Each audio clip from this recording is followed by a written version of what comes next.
E eu quero trazer também uma outra informação, porque a partir do momento que se falou em bloqueio ou contingenciamento, houve ali um recado do Ministério da Fazenda e do Planejamento para se descobrir áreas das quais seria possível fazer um corte em todos os ministérios. Isso acontece, por exemplo, no INSS, que nas próximas semanas deve começar a revisar alguns benefícios, fazer um pente fino mesmo para tentar combater fraude e irregularidade. Antes de colocar aqui sob debate, eu vou chamar a Janaína Camelo, que vai contar para a gente quantos benefícios devem ser analisados.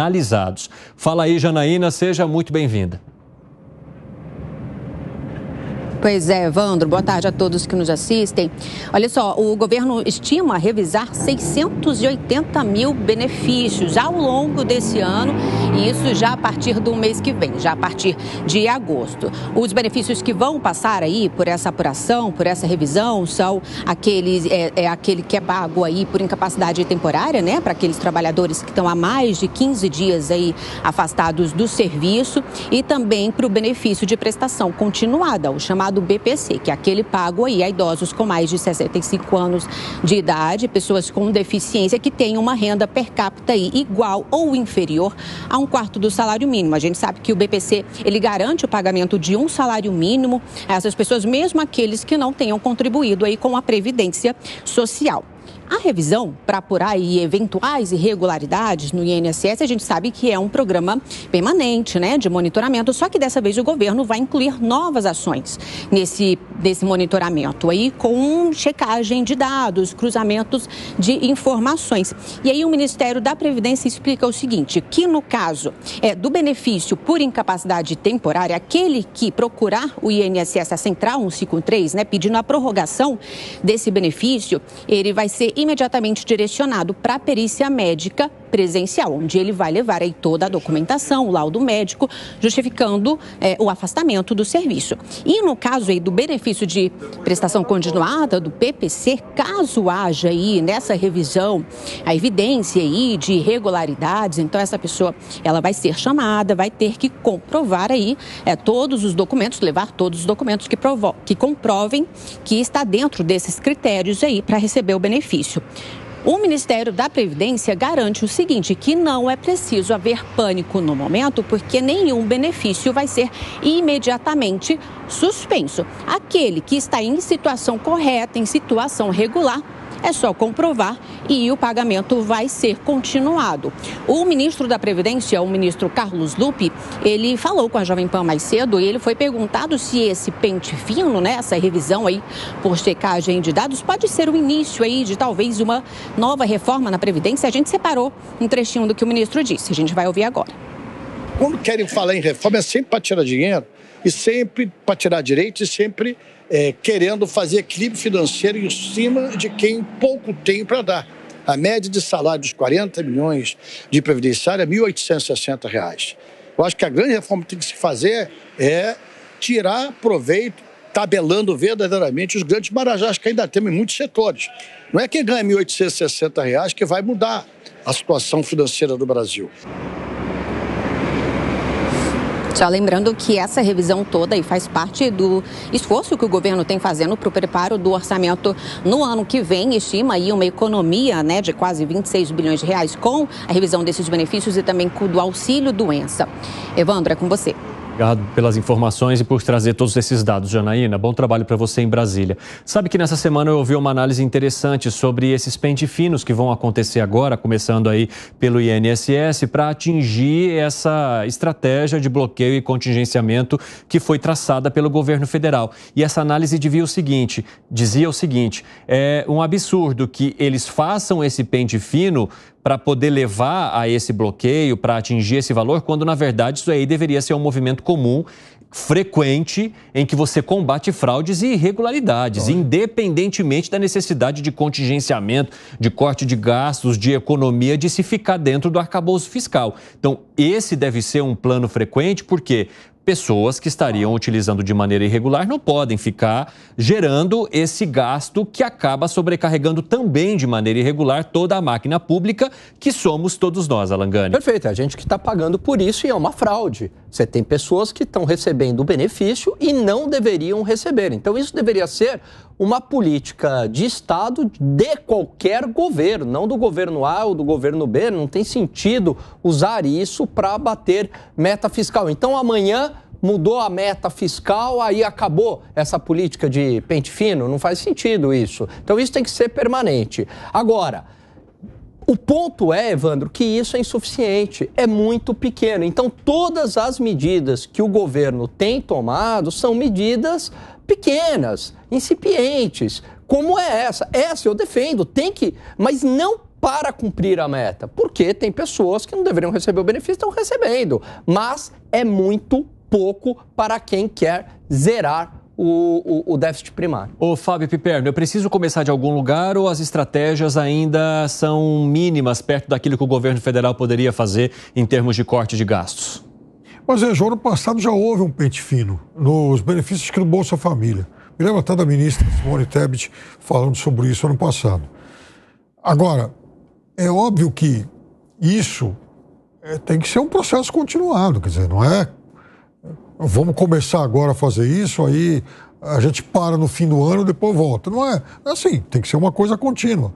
Como, por exemplo, o auxílio reconstrução lá para as vítimas das enchentes lá no Rio Grande do Sul, já tem denúncia de fraude também. Os próprios responsáveis já anunciaram que cortaram, acho que quase 2 mil benefícios.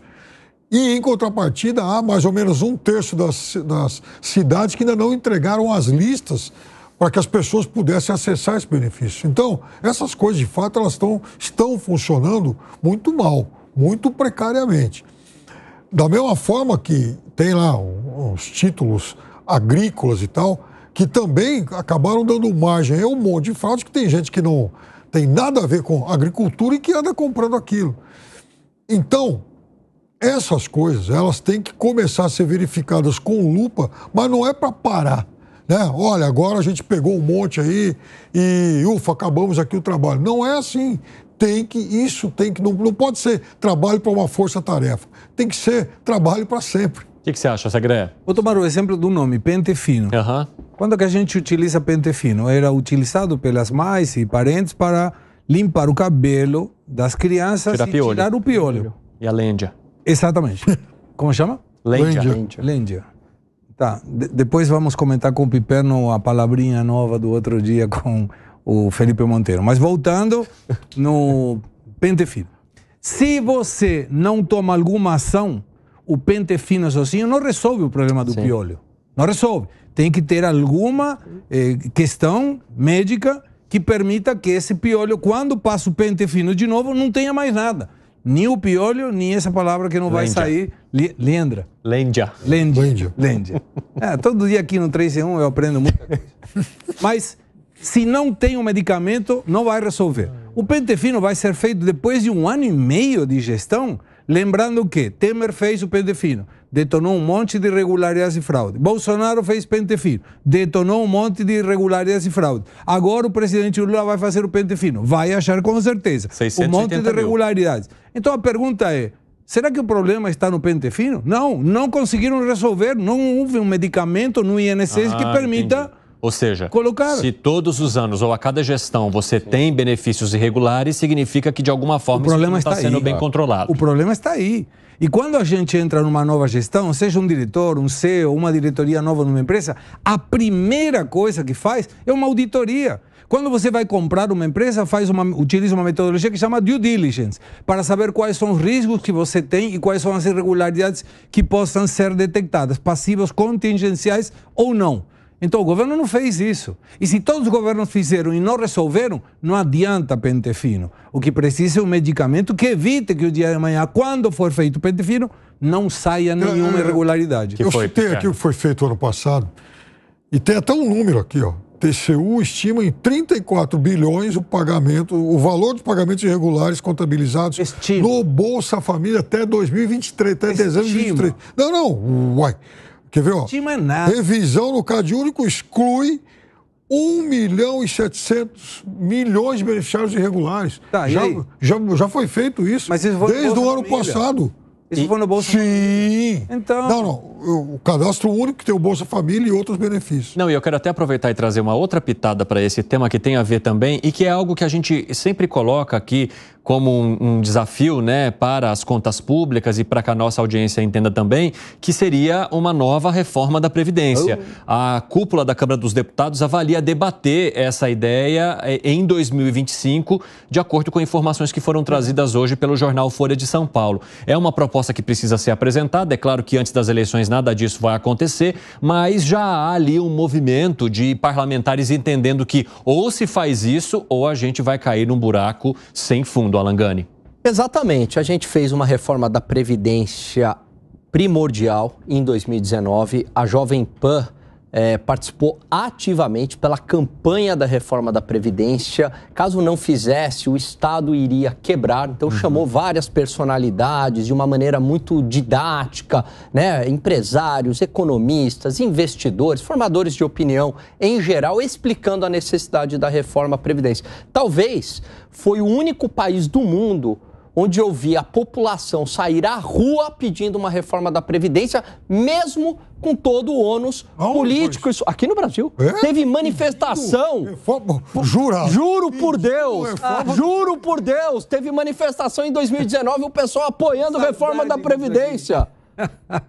Eu te juro! Eu até escrevi no Twitter na época, eu falei assim, a população brasileira está de parabéns, pedindo reforma da Previdência, apoiando reforma da Previdência. O Piperno, então, não estava assistindo a mesma coisa que você, Gani. Eu tenho que olhar para cá, não, virado, porque eu não aguento. Que fã? Mas, o que aconteceu? Só para concluir, Evandro, veio a pandemia, e aí tudo que a gente teria economizado com a reforma da Previdência, mais ou menos 800 bilhões de reais em 10 anos, a pandemia anulou. Porque gastamos 800 bi na pandemia. Mas aí, o pior, agora, se a gente pegar o déficit nominal, que é o que interessa de verdade, que a gente fica com déficit primário para lá e para cá, mas no final do dia você tem que pagar os juros. O déficit nominal acumulado em 12 meses já é de 1 trilhão, sem ter tido uma pandemia. Ou seja, se não fizer outra reforma da Previdência, o Brasil colapsa. O que você acha, Piperno? Olha, eu estava aqui de novo conferindo os dados aí deste primeiro pente fino, né? 1.700.000 famílias, muita coisa. Assim, primeira coisa é evitar esse tipo de perda, né? Evitar esses ralos. Porque se o ano passado detectaram 1.700.000 famílias recebendo benefícios regulares e agora tem mais um monte, e lá atrás os presidentes anteriores também apontaram isso, é sinal que o sistema não está funcionando Exatamente. bem. Se o sistema está funcionando mal, é sinal que ele está dando muito prejuízo. Então, como é que nós vamos dimensionar qualquer coisa, qualquer tamanho de prejuízo, se a gente não sabe o que de fato é o prejuízo? Digamos, operacional por conta do tamanho da máquina, do número de beneficiados, ou o prejuízo também que acabou sendo anabolizado por conta de todas essas irregularidades. Como é que nós vamos fazer isso? Que foi, Segré? O próprio ministro, na fala dele, ele mencionou como que a média era 1.800 e pouco de cada benefício e que o problema não estava neles, senão naqueles que ganhavam muito mais do que isso.